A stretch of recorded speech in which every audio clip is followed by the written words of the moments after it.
Imagine waking up to a video of yourself plastered everywhere, doing something you would never do, saying something you would never say, in a place you would never go. And 8 billion people on the planet believe it's real. Before your eyes even adjust, you feel it. There's something waiting for you inside that screen, and it's about to hijack your life.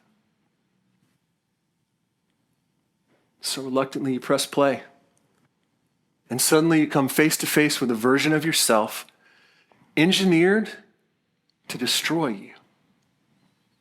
Your face, your voice, your gestures, even your micro expressions, all weaponized.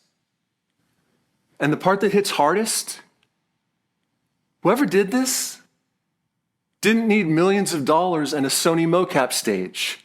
No. All they needed was the crumbs that you left online. And this isn't some blurry fake.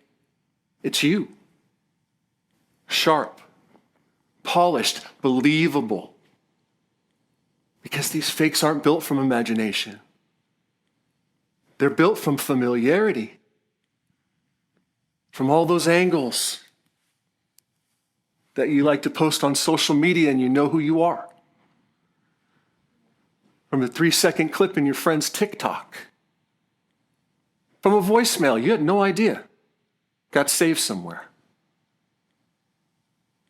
No, this particular evil could only be done by someone who studied you. And the creepiest part is they didn't have to, because the internet already did. By the time you've watched it once, everyone else has watched it 10 times. Commentary added. Screenshots and memes are popping up. Narrative cementing in real time without an ounce of truth. This doesn't spread like a scandal. It spreads like a contagion. And man, you try to walk away. But of course you can't. So you continue to watch your own face lie about who you are. And then you feel it dripping and sticking to your reputation like tar.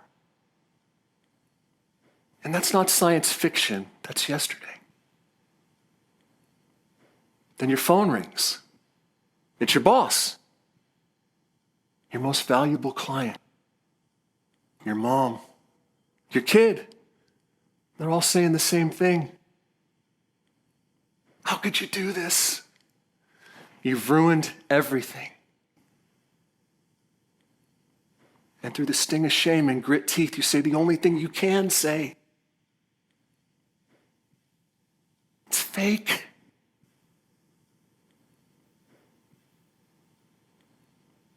But in that silence, in that pause, comes the new digital verdict. They know deepfakes exist. They're just not sure that yours is one of them. Welcome to digital purgatory, where the truth isn't disbelieved, it's uncertain. And when one synthetic version of a person destroys a life, it doesn't end there, because it spreads uncertainty. Because now every video you see, every leaked clip, every caught on camera moment comes with a new poisonous question attached. Is this real? And when everything can be faked,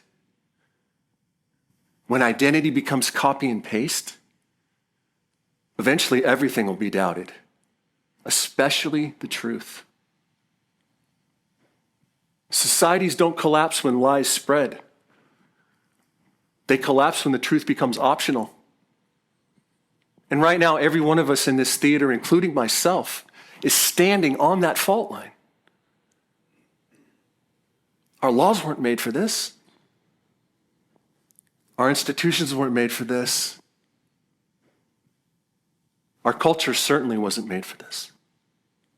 Man, we upgraded the illusion, but we never upgraded our defense. So the question becomes, who protects those persons being copied? Because right now, nobody does. Nobody does. But thankfully, this is where the story shifts. The problem has never been the technology. The shift is identity just became programmable. So for the first time in human history, a person is no longer defined only by a body. Presence can be generated. Voices can sing without lungs. Faces can act without people behind them. We didn't just invent some new media. We've crossed into a world where what we create can represent us. And that changes the category of what we're building altogether. No longer content, but entities. When what you create can act, creation becomes delegation because you're appointing something to go be something on your behalf. And that shifts the responsibility. Because delegation without identity is power without authorship. Let me say that again.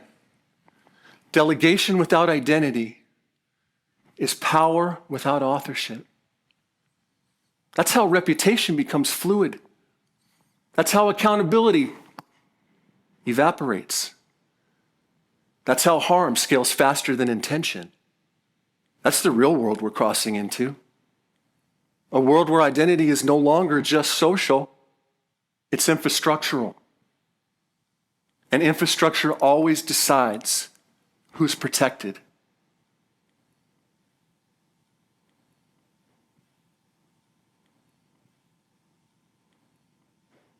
So imagine this. Imagine a system that can speak as you. It can answer questions. It can enter rooms you're not in. It can make decisions in your name. Tell me, who allows it? Who shuts it off? More importantly, who answers when it causes harm?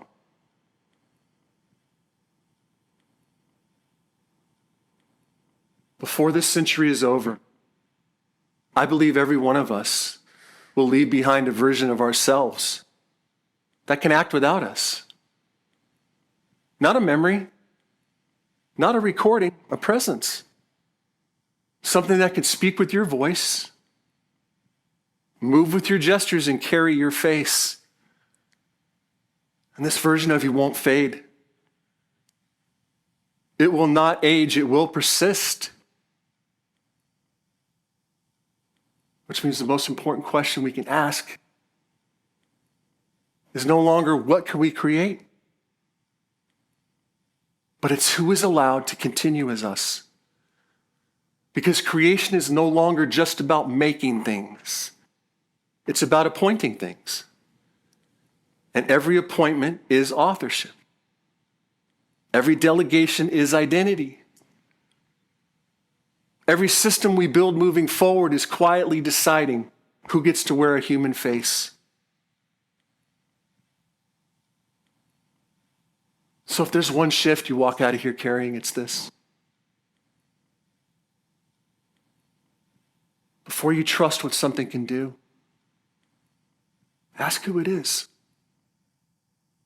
Before you scale what something can create,